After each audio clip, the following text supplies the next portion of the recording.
आज मैं आपको बताऊंगा कि लिपोमा की गांठ किस तरीके से ठीक करते हैं। तो यहाँ पर देख सकते हैं मेरे लिपोमा की गांठ है, जिसको डॉक्टर ने मना कर दिया कि डॉक्टर ने बोला कि इसका ऑपरेशन होगा और ये बिना ऑपरेशन के ठीक नहीं हो सकता है। लेकिन मेरे शरीर में बहुत सारी जगह पर गांठें हैं, इसलिए मैं हर जगह पर ऑपरेशन नहीं करवा सकता हूँ। तो इसलिए मैं अपनी दवा बना रहा हूँ और जिसमें यह मैं 3 महीने से लगातार खा रहा हूँ और काफ़ी मुझे रिलैक्स मिला है। यहाँ पर देख सकते हैं ये जो गांठ है, यहाँ पर ये दबना शुरू हो गई है।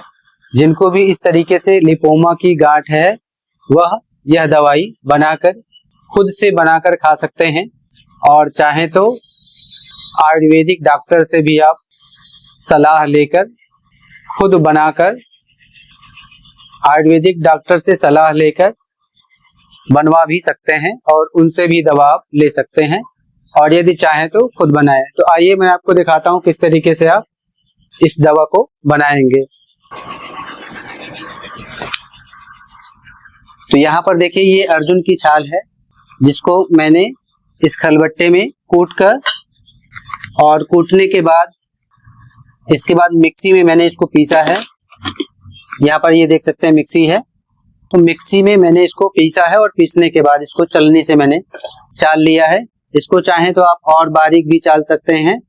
ये थोड़ा सा हल्का सा मोटा है, लेकिन इसको चाहें तो आप और बारीक कर सकते हैं। अभी मैंने इसको पूरा बारीक नहीं किया है। तो ये अर्जुन की छाल है और यहाँ पर देख सकते हैं ये है कचनार की छाल। इसको आपको कूटना है अच्छी तरह से और कूटने के बाद इसको आप मिक्सी में पीस लें और पीसने के बाद जब पाउडर हो जाए एकदम, तो चलनी से चालने के बाद फिर आप उसको भी अलग से रख लें। और यहाँ पर ये देखिए जो तीसरी औषधि है ये है गुग्गुल।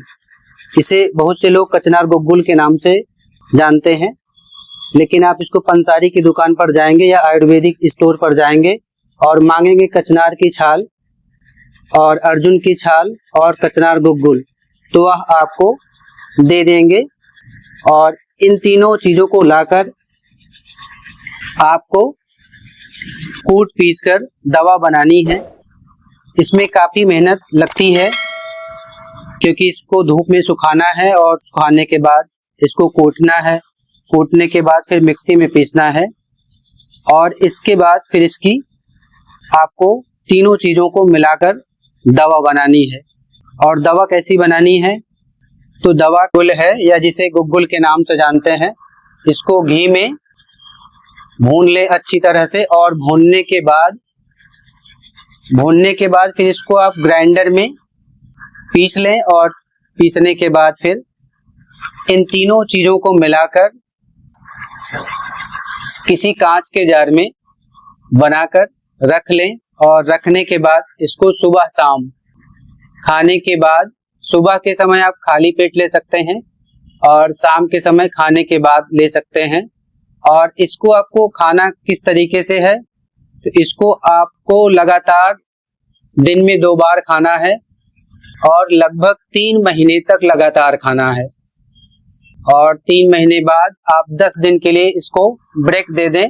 10 दिन तक आपको नहीं खाना है और फिर उसके बाद 10 दिन के बाद फिर से आपको शुरू करना है। फिर से लगभग 3 महीने तक खाना है, फिर आपको 10 दिन तक ब्रेक दे देना है। इस तरीके से आप लगातार खाते रहें तो आपकी ये जो गांठें हैं ये बिल्कुल गलना शुरू हो जाएंगी और जब तक गल नहीं जाती हैं तब तक आप इस दवा को खाते रहें, लेकिन 3 महीने के बाद आप इसको ब्रेक देकर ही खाएं, नहीं तो आपको नुकसान भी कर सकता है। आपको यह अच्छी तरह से नहीं समझ में आ रहा है तो आप कमेंट करें, मैं इसकी पूरी मात्रा बता दूंगा कितना क्या मिलाना है। यदि आप ज़्यादा कम मिला देते हैं तब भी आपके लिए यह समस्या होगी और दवा काम नहीं करेगी।